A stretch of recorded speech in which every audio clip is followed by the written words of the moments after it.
Season आ चुका है और हम सबको अपने आईटीआर फाइल करने इस बार हमारा डेट भी एक्सटेंड हो चुके हैं, विच इज अ ब्लेसिंग, क्योंकि हम सब कहीं ना कहीं कंफ्यूज है, ओल्ड रेजिम या न्यू रेजिम। कितने बार भी बता दो, कंफ्यूजन दिमाग से जा नहीं रहा है। बट आपने सही बोला कि भी आईटीआर का ड्यू डेट जैसे गवर्नमेंट ने एक्सटेंड किया है टू 15 सितंबर। इसका रीजन ऐसा है कि there are many changes which are introduced by the government. जो हम लोग को अभी आईटीआर हम लोग पहले जो फिलअप करते थे, अभी लेट्स से आईटीआर 1 में हम लोग को जो डिटेल्स देनी रहती थी, एग्जांपल एचआरए की डिटेल अगर हमको देना है तो अभी हमको एचआरए का पूरा बाइफर्केशन गवर्नमेंट को आईटीआर में देना है। So there are many changes which are introduced in the ITR this year. Further अगर हम लोग देखें कि भाई हम लोग को आईटीआर में ओल्ड रेजिम या न्यू रेजिम कौन सा रेजिम ऑप्ट करना है, तो उससे रिलेटेड हम लोग अगर डिस्कस करें तो सबसे फर्स्ट आता है कि भाई हम लोग ओल्ड रेजिम में कौन कौन से डिडक्शंस और एग्जेम्पशंस क्लेम कर सकते हैं और न्यू रेजिम में वो कौन कौन से नहीं कर सकते। 80C और चैप्टर 6A के जो डिडक्शंस है वो हम लोग सिर्फ ओल्ड रेजिम में क्लेम कर सकते हैं, न्यू रेजिम में इसका बेनिफिट नहीं मिलता।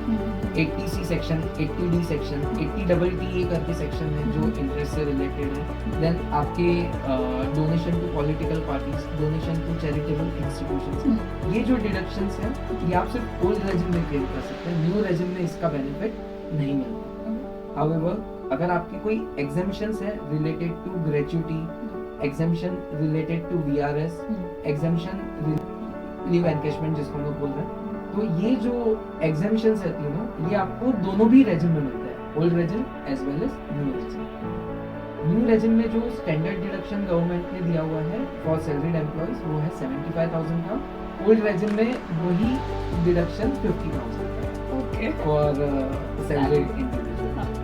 फर्दर जो है अगर आपको रिबेट देखें तो रिबेट जो न्यू रेजिम में मिलता है वो 25,000 का मिलता है, ओल्ड रेजिम में रिबेट सिर्फ 12,500 का। न्यू रेजिम में जो टैक्स रेट्स है वो ओल्ड रेजिम के कंपैरिजन में कम है। न्यू रेजिम में जो आप इंटरेस्ट से रिलेटेड बहुत सबको कंफ्यूजन होता है, इंटरेस्ट ऑन होम लोन, उसको हम लोग एक बार टेकअप करते हैं। इंटरेस्ट ऑन होम लोन अगर किसी ने लिया हुआ है तो उसमें सबसे पहले देखना है कि वो सेल्फ ऑक्यूपाइड प्रॉपर्टी है कि लेट आउट प्रॉपर्टी है। अगर सेल्फ ऑक्यूपाइड प्रॉपर्टी है और उसका होम लोन का इंटरेस्ट है तो ये आप ओल्ड रेजिम में ही क्लेम कर सकते हो, इसका बेनिफिट न्यू रेजिम में नहीं मिलता। अगर आपने लेट आउट प्रॉपर्टी के लिए लोन लिया हुआ है और उसका इंटरेस्ट का बेनिफिट आप देख रहे हैं तो उसका बेनिफिट आप ओल्ड और न्यू दोनों भी रेजिम में क्लेम कर सकते हैं। This is the most important thing आपको जो ध्यान में रखनी है related to interest on housing loans.